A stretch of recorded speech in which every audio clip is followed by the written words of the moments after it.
Good afternoon, everybody, and welcome to my podcast. My name is Lynette. Today we're going to talk about taking the path of least resistance, which isn't always the easy path to take, especially if it's something we really want. Especially if your life has somebody tried to walk out or disconnected with you, whether it be a romantic relationship or a friend relationship, whatever it is, we tend to fight and hang on with everything we've got to keep that going. But when you really look at the situation, it really isn't a good situation. Everybody is in our life for a reason. Everybody is in our life for a specific amount of time because we learn something from everybody that we come in contact with. When you're fighting to stay with something that perhaps isn't good for you, if you stop and think, it's not always a situation that is good or bad, but it's how it makes you feel. And if you ever question anything you're doing, your job, your love life, whatever it is, if you stop and think about how it makes you feel the majority of the time, you'll pretty much answer your own question about what you should do, what you should take place. As we go along in life, we try very hard to make things happen.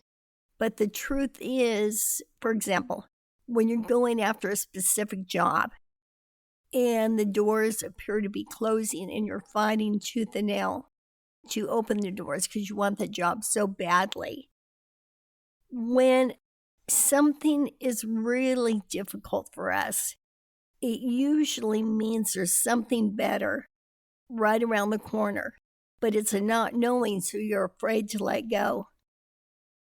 It's almost like if you're going down the river, we'll call it the river of life on a life raft, and you're staying in the middle and you're just floating along, and then suddenly you get pushed to the side and it gets kind of bumpy. And you fight and fight to get back in the middle. But if you stay connected to the side, which isn't the best place for you to be, life continues to be bumpy. You just kind of hedge along, hitting the edges. But if you relax and trust life to unfold and go back into the middle, you will flow. And that is the flow of life. I'm going to share a little story with you, and I think something close to this has happened to all of us at some point in our life. That is somebody I know, the people that they felt the closest to suddenly turned on them. And when that happens, your initial response is sadness, hurt. But when you get past it and you look back, it's directed you to another path, to another direction. And you not only feel better and stronger mentally because you made it, because you developed the right way and the right attitude to have toward life. And there's a confidence that develops when you do that. You feel more confident within yourself that you can make those decisions, that people can't treat you a certain way. People cannot make you feel bad. You start to recognize the things or the situations that make you feel bad for the moment, and you tend to make those adjustments a little quicker. Well, this person did make the adjustments, and they did look at things differently and look at things in the right perspective, and they started to feel better. And once they felt better, don't you know, the people who were ousting them came back into their lives. And that's usually what happens. But when that does happen, you know that you can make it without those people. And really and truly, I've had it happen to me, and what it's done, it makes me not trust that individual again. So I put them in that category of toxic people, keeping them at arm's length. You can still be friends with them, you can still be friendly. Doesn't mean you have to be standoffish or mean or ghost them or whatever, but you learn who you can trust. And so remember, and this is very, very important to remember, because we all have goals, we all want to achieve certain things. But if something is too difficult for you, it's probably the universe telling you that that is not for you. Because we never know what's right around the corner for us. And when you start recognizing that a little quicker, a little faster, then you're better at making those adjustments quickly and you have a better attitude toward it. And that goes for career, relationships, whatever. And again, if you stop and think, it's not necessarily the situation, but it's how it makes you feel. And at first, it's very, very scary to let go of certain things because either it's somebody who we have felt comfortable with or a job that in our mind we have visualized it being just perfect for us. But if you let life unfold, you will be amazed at things that you never considered, adding more to your life than you ever imagined. For example, I needed a job. I wasn't working.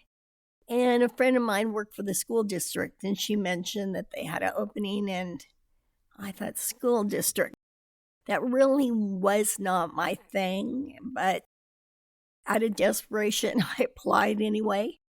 And when I started working there, I was truly amazed how much I enjoyed it. And I met a very good friend there. We ended up going to breakfast before we went to work. And even at work, the children were amazing. And it turned out to be something that made me very, very happy. It's not something I would have sought out for myself, but it's something that came my direction. It's something that the universe opened up in my life. When we learn to take the path of least resistance, when something gets too difficult, now I don't mean to bail out on a relationship on a whim. I do not mean that, because you have to be careful when you make major changes in your life. I do understand that. But if you really check it and check how it makes you feel, not the situation, but really how it makes you feel. And if that bad feeling is a big percentage of the time, and of course it depends on the situation, and that's something you need to figure out, but at some point you got to say, I don't like this feeling. I don't need this feeling. Something is wrong with this. Feel this way the majority of the time. Again, when we learn to take the path of least resistance, I think we can open ourselves up to more opportunities. We can see what God has for us, unfolding for us.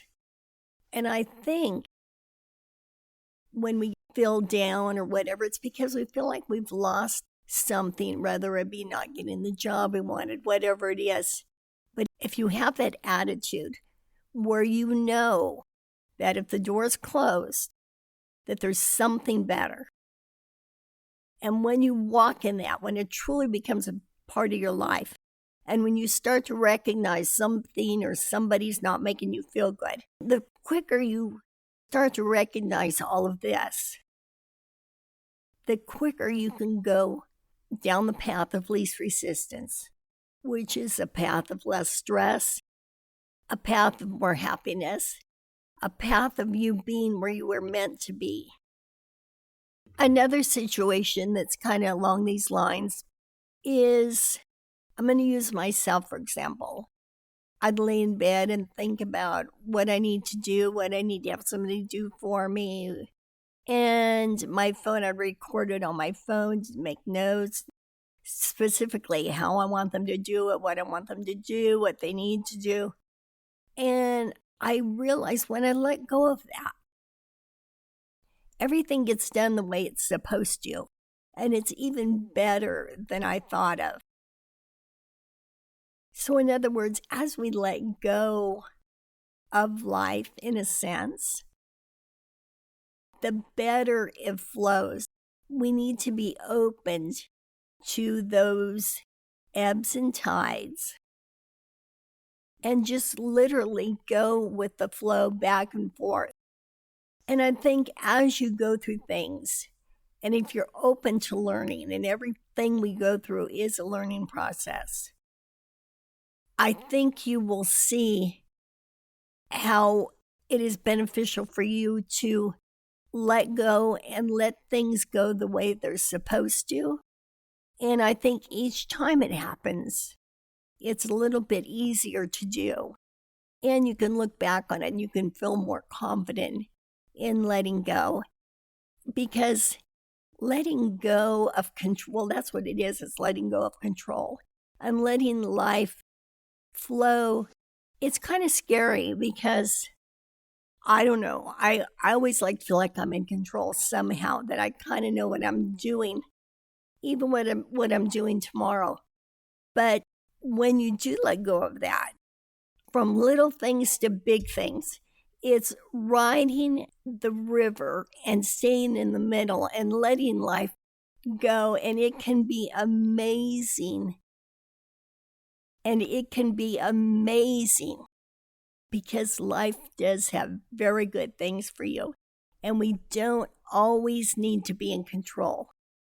If you pray and if you believe that the best is for you, just knowing that, easier said than done, I realize, but knowing that and living that and expecting that, it will unfold for you. I believe there's a law of attraction, and I think when you believe that good things are coming your way, when you let go and you open yourself to the possibilities, I think good things do come to you.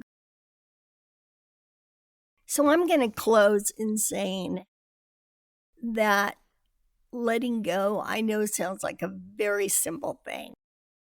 So it is being positive. All of that in theory sounds very simple, but to practice it on a daily basis is not always that easy. But if we can let go, we don't have to be in control of everything. And when we don't get what we want, what we thought we needed to have, and it gets a little bit easier to let go of that, then your life tends to go in a direction that it's supposed to be. And if you can just ride that tide and let it go the direction it's supposed to without resisting, without trying to make your own things happen. And yes, don't get confused with goals and doing your part, because you have to do your part to achieve your goals as well. But what I'm talking about is don't hang on to it with both hands and both feet. Just know that if it gets too hard, if it resists too much, that there's something better for you. With that being said, God bless you, and I'll talk to you again soon. Okay, bye-bye.